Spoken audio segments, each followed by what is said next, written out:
muhibbin rahimakumullah. Banyak hadis-hadis Rasulullah sallallahu alaihi wasallam yang menerangkan tentang faidah amal. Contoh suratul Waqiah. Bila membacanya tiap malam, maka Allah akan menolak kefakiran, kesusahan hidup bagi. Kadang-kadang surat Al-Waqiah itu sudah kita amalkan bertahun-tahun, tetapi hidupnya masih susah. Hidupnya masih susah. Kadang-kadang di dalam hati ada timbul kritik. Apabila juga datangnya keluasan rezeki ini dari Allah. Nah, hal demikian itu hendaknya keterlambatan itu dari pihak kita, bukan dari pihak Allah. Kenapa pemberian-pemberian itu tidak datang kepada kita, padahal kita sudah beribadah kepada Allah? Kenapa pertolongan itu tidak datang kepada kita padahal kita sudah berdoa kepada Allah? Maka itu semua adalah disebabkan dari pihak kitanya sendiri, bukan dari Allah subhanahu wa ta'ala. Jadi yang membuat lambat itu kitanya. Nah, membuat lambatnya datang bantuan itu akibat dari kita, bukan dari Allah subhanahu wa ta'ala. Wa min 'adati katsirin minan nas ay yatabarramu minal balaya wal masaib wa ay yusari'u ila ad-du'a wal irtija' ila Allah ay yakshifa anhum dhalik wa yaruddahu anhum. Dan setengah kebiasaan kebanyakan manusia, mereka itu tidak nyaman daripada bala dan musibah. Itu umumnya manusia. Umumnya manusia itu kadang merasa nyaman dengan datangnya bala, dengan datangnya musibah. Walaupun ada segelintir orang yang gembira apabila datangnya musibah itu. Nah, seperti sebagian dari orang-orang yang arif dengan Allah. Wurudul musibah Aidul Arifin. Datangnya musibah itu adalah hari rayanya orang yang ma'rifat dengan Allah. Tapi umumnya manusia kita ini kada nyaman dengan bala, kada nyaman dengan musibah. Dan bahwa mereka itu bersegera kepada berdoa dan menyandarkan dirinya kepada Allah, bahwa Allah bukakan daripada mereka yang demikian itu, dan Allah tolak yang demikian itu dari mereka. Nah, itu sudah kebiasaan kita. Datang ada musibah, kita lakas saja berdoa lawan Tuhan supaya dihilangkan musibah ini. Datang bala kepada kita, lakas saja kita berdoa, mudahan bala ini sudah diangkat daripada kita. فَإِنْ لَمْ تَظْهَرْ لَهُمْ عَلَامَةُ الْإِجَابَةِ مِنَ اللَّهِ تَعَالَى اسْتَبْتَعُوا نَوَالَ اللَّهِ. Apabila tidak nampak bagi mereka tanda-tanda dikabulkan Allah, mereka menganggap lambatnya datang bantuan Allah itu. Ini orang kena musibah ini, orang kena bala ini, begitu berdoa kepada Allah, berdoa tiap hari kepada Allah, kada nampak-nampak juga pertolongan Allah, kada nampak juga lagi bantuan dari Allah. Mereka merasa lambatnya Allah ini mengabulkan doa ini apabila juga istabta'u. Mereka merasa lambat datangnya itu. Duna ayyadhkuru wa yulahizu taqsirahum fil iqbal 'ala Allah Ta'ala, tanpa mengingat mereka, tanpa menilik mereka akan kekurangan mereka pada berhadap atas Allah subhanahu wa ta'ala. Seolah-olah Allah ini memperlambat nih bantuan. Seolah-olah dianggap Allah itu memperlambat mengabulkan doa tanpa memandang kepada kekurangan kita. Kekurangan kita. Kita kadang memandang kekurangan itu dari kita. Jadi seolah-olah kita ini sudah pas. Tinggal pertanyaannya, kenapa Allah memperlambat doa ini? Tanpa memandang kekurangan mereka dalam berhadap kepada Allah Subhanahu wa taala, minan nuhudi ilal wajibati allati kallafahumullahu 'alaiha wal ibti'adi anil muharramat allati nahahum anha. Tanpa memandang mereka itu akan bangkitnya mereka kepada kewajiban yang diwajibkan Allah dan menjauh dari perkara yang diharamkan, yang dilarang Allah daripadanya. Kadang memandang diri seorang ini banyak kewajiban yang tertinggalakan, banyak yang haram masih digawi. Berdoa lawan Tuhan kada kabul-kabul, dikira Tuhan kada mengabulkan. Padahal kita nang banyak lagi melanggar hukum Allah, banyak lagi nang wajib kita tinggalkan. Aqbil 'ala Allah Ta'ala bi kulliyatik tajidin nawala amama. Berhadaplah engkau atas Allah sepenuhnya. Nah, berhadaplah kepada Allah sepenuhnya, engkau temui itu pertolongan di depan engkau. Nah, coba bujur-bujur lawan Tuhan tu berhadap, jangan setengah-setengah.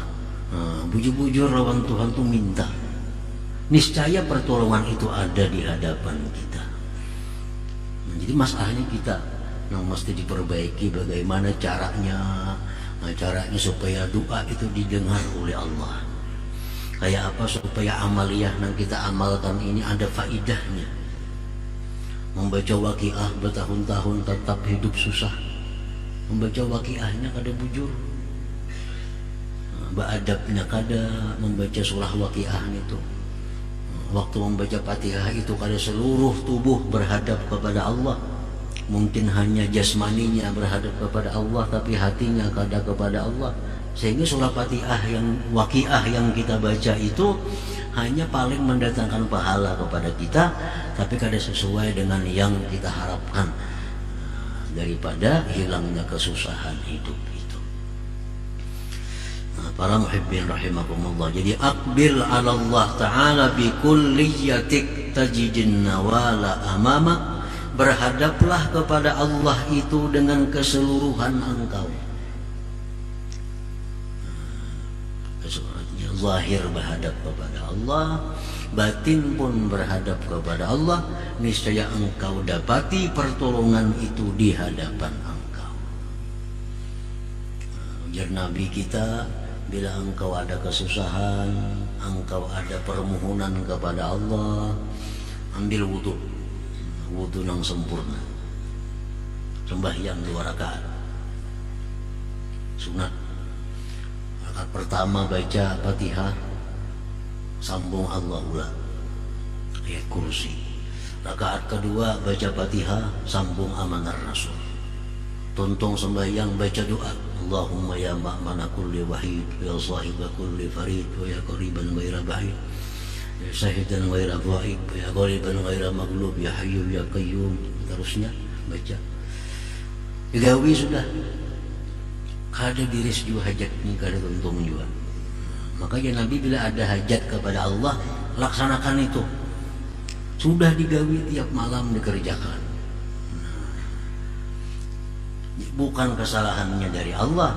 Mungkin kita sembahyangnya itu kada sepenuhnya berhadap kepada Allah. Sembahyangnya jasmani aja kepada Allah.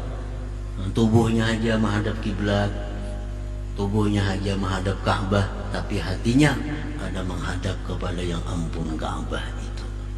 Nah, mestinya sembahyang itu kita supaya keseluruhannya tubuh kita menghadap Baitullah, hati kita menghadap yang ampunnya Baitullah itu. Nah, bila macam itu dilaksanakan sembahyang hajat itu, niscaya akan kita dapati apa yang kita minta kepada Allah Subhanahu wa Ta'ala. Para muhibbin rahimakumullah. Qila li Ibrahim ibni Adham ma baluna nad'u fala yustajabu lana.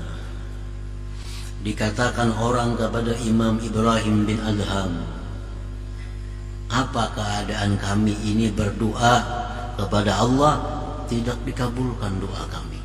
Apa kami ini masalahnya nih? Berdoa pada kabul-kabul doa. Ibrahim bin Adham menjawab, ujar Sidin, li'annakum arabtumullah falam tuti'u. Pertama itu, kenapa doa itu kada dikabulkan oleh Allah? Kenapa pertolongan selalu lambat datang dari Allah? Kenapa amaliyah-amaliyah yang kita lakukan kada kelihatan manfaatnya? Pertama, Jersidin, kalian itu kenal kepada Allah tapi tidak taat kepada Allah. Kita tahu bahwa Allah itu Tuhan, kita tahu. Tahu Allah itu Esa, tahu Allah itu Maha Kuasa, tahu Allah itu Maha Berkehendak, tahu Allah itu memberi manfaat, tapi kita kada taat lawan Allah. Kada taat lawan Allah artinya berhujung tahunya aja, tahu bahwa Allah itu ini itu, tapi kada taat. Nah, taat juga bercampur lawan nafsu. Yang mana disuruh Allah pas lawan nafsu, bahkan tujuannya menggawi. Perbuatan taat nang pas lawan nafsu, maka tujuannya menggawi. Itu sebenarnya taat lawan nafsu, bukan taat kepada Allah. Buktinya kalau ada perkara yang disuruh Allah tapi kada sesuai dengan nafsu, kada tagawi. Bila ada perintah Allah nang pas dengan nafsu, rajin menggawinya. Berarti kita kada taat lawan Allah sebujurnya. Taat lawan nafsu kita. Taat lawan nafsu kita. Nah, pertama itu Jasidin. Kenapa amalan ini kada kelihatan manfaat? Doa bina kada kabul. Satu Jasidin, kalian itu karena lawan Allah tapi kada taat sebujur taat lawan Tuhan itu. Yang kedua, wa arabtumur rasul sallallahu alaihi wasallam falam tattabi'u sunnatah. Yang kedua, Jasidin, kalian tahu Rasulullah itu tapi kalian tidak mengikuti sunnahnya. Lawan Rasulullah tahu bahwa beliau itu uswatun hasanah, ikutan yang baik. Tahu bahwa siapa mengikuti Rasulullah berarti mengikuti Allah. Tahu siapa cinta kepada Rasulullah berarti cinta kepada Allah. Tahu aja, tapi kadang mau mengikuti sunnahnya. Nah, kadang mengikuti sunnahnya. Kalaupun mengikuti sunnah juga nang sesuai lawan nafsunya. Contohnya apa? Harum-haruman, kata coba harum-harum ini sunnah Nabi, pas lawan nafsu. Kawin sunnah Nabi, bakal tujuh kawin ini sunnah Nabi. Tahajud malam kan sunnah Nabi juga, kenapa kada digawi? Karena kada sesuai lawan nafsu. Nah, jadi sunnah Nabi namanya nang pas lawan nafsu ya digawi. Namanya nang kada sesuai lawan nafsu, sunnah Nabi kada digawi. Sebenarnya mengikuti nafsu bukan mengikuti sunnah Nabi. Wa arabtumul Qur'an falam ta'malu bihi. Yang ketiga, ujar Ibrahim bin Adham, kalian itu mengenali Al-Qur'an sebagai imam. Quran itu imam. Kan dikubur ditanya kayaknya, wa man imamuka? Siapa imam engkau? Apa jawabannya? Imam Syafi'i kada mau jawabannya. Waman imamuka, siapa imam engkau? Al-Quran imami. Nah, kalian tahu Quran itu sebagai imam, tapi falam ta'malu bih. Kada mengamalkan dengan Quran. Kada mengamalkan dengan Quran. Ada yang kada mengamalkan dengan Quran itu karena merasa sulit. Ada yang kada mengamalkan Quran itu karena dianggap itu kada bagus. Berat lagi. Apa yang kada mengamalkan Quran? Kada sanggup mengamalkan. Kenapa yang kada mengamalkan Quran? Masuk ada cucuk lawan wah ini jahat lagi.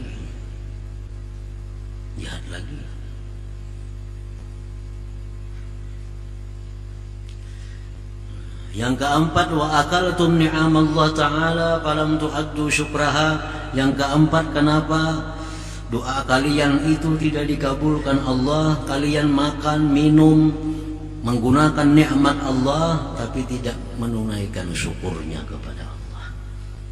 Makanan Tuhan dimakan, minuman Tuhan diminum, pakaian yang diberikan Tuhan dipakai, tapi kadang menggunakannya untuk beribadah kepada Allah Subhanahu wa ta'ala. Diberi Tuhan duit sagan bagak, diberi Tuhan harta sagan bersumbung-sumbung, diberi Tuhan kekuatan sagan menindas orang lain. Ini ngarannya kadang mensyukuri nikmat Allah. Yang kelima, wa arabtumul jannah falam tatlubuha. Yang kelima, sebabnya adalah kalian tahu surga. Kenal semua anak surga dari keterangan Nabi, Al-Quran, para ulama. Surga itu adalah kenikmatan yang luar biasa. Tahu, tapi kadang kepingin. Kadang kepinginnya lawan surga. Falam tatlubuha, tidak mencari surga. Maka tahu surga itu nyaman, surga itu nikmat, surga itu semuaan terkumpulan yang nyaman-nyamannya. Tapi kalian kadang mencarinya. Ada mencari surga. Wa arabtumun nar falam tahrabu minha. Kalian tahu neraka. Neraka itu kumpulan segala kesusahan, neraka kumpulan segala penderitaan, tapi didatangi.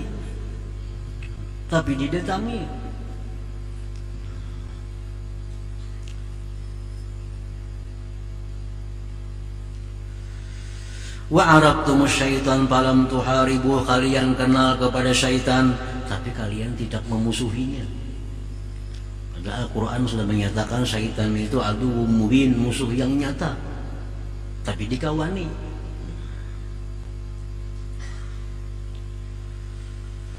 Wa arabtumul mauta falam tasta'iddulah.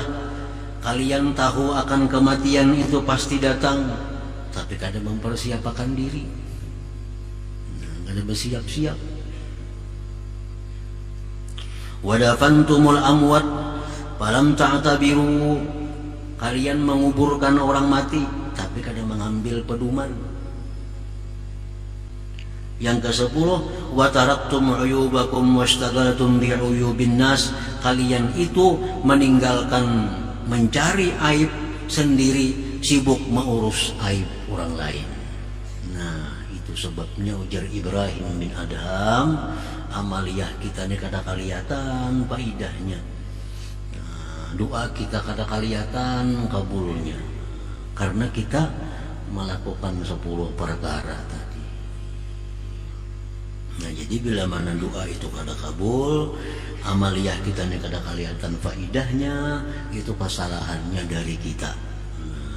Kesalahan dari kita, bukan dari Allah, bukan Nabi kita kada bujur.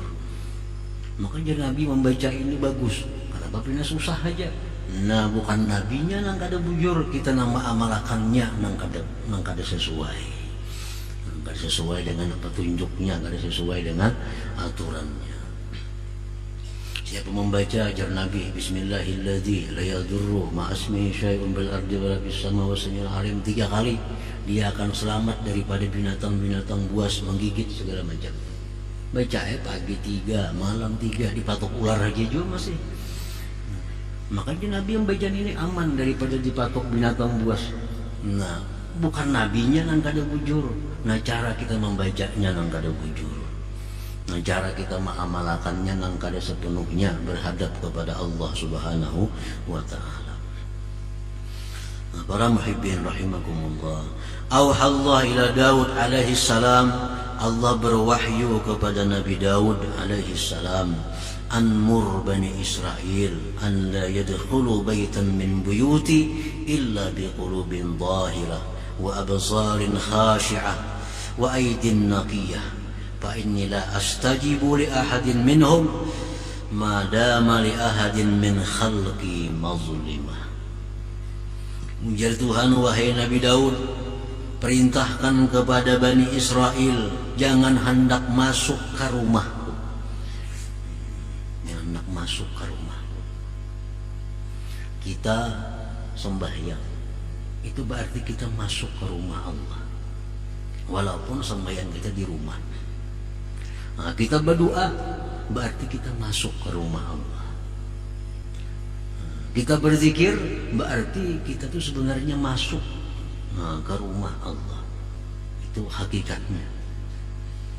Kita sembahyang, itu kita berada di hadratillah. Kita sembahyang itu berada di hadapan Allah.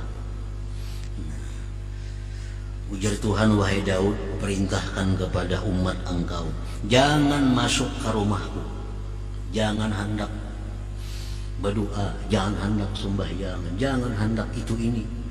Illa biqulubin tahirah, melainkan dengan hati yang bersih. Hati yang bersih. Nah, jadi kita berdoa lawan Tuhan, berdoa kepada Allah, sembahyang, tapi hati kita ini ada masih dengki, hati kita ada masih dendam kepada orang, hati kita ini ada maksud jahat kepada orang, hati kita ini hendak tinggi. Nah, kayak apa hendak masuk ke rumah Allah? Artinya kayak apa hendak doa kita itu didengar oleh Allah kalau hati kita macam itu. Illa biqulubin dhahirah wa absarin khashi'ah, dan mata yang khusyuk, wa aidin naqiyah, dan tangan yang bersih daripada kezaliman-kezaliman. Fa inni la astajibu li ahadin minhum, bahwa aku tidak akan mengabulkan bagi seseorang mereka itu selama ada bagi seseorang makhlukku kezaliman terhadapnya. Kita ini ada menganiaya orang dan kita belum lagi minta halal. Kita ada menipu orang belum kita selesaikan. Berdoa kita kepada Allah. Nah, Allah kadang akan menghiraukan doa kita itu. Jadi di kita ini masalahnya. Di kita masalahnya. Kalau hendak semua tadi ditolong Allah, hendak semua tadi jadi baik, nah baikilah diri kita. Nah baikilah diri kita. Allah kadang akan menuangkan air yang bersih ke dalam bejana yang masih kotor artinya. Wadah kita ini masih rigat, wadah kita ini masih banyak kotorannya, tentu kita kadang akan menuangkan air yang bersih ke dalamnya untuk diminum. Nah, Allah pun demikian, kadang akan memberi pertolongan kepada kita, terutama pertolongan rohani. Pertolongan rohani, peningkatan iman, peningkatan takwa, kadang akan Allah berikan itu kalau hati kita ini kotor. Kalau hati kita masih mencintai sesuatu yang dilarang Allah mencintainya. Nah, kalau kita masih membenci sesuatu yang Allah suruh untuk mencintainya. Nah, kalau itu demikian dalam hati kita, maka amalan kita baca kadang jadi faidah yang sesuai diharapkan. Berzikir 1000 kali sehari, 10.000 sehari berzikir, kadang kelihatan peningkatan iman, kadang kelihatan peningkatan tauhid, kadang kelihatan peningkatan takwa. Padahal berzikir 10.000 sehari. Kenapa sebabnya? Nah, karena Allah melarang masuk ke rumahnya kalau kita masih berlumuran dengan najis maksiat kepada Allah Subhanahu wa ta'ala.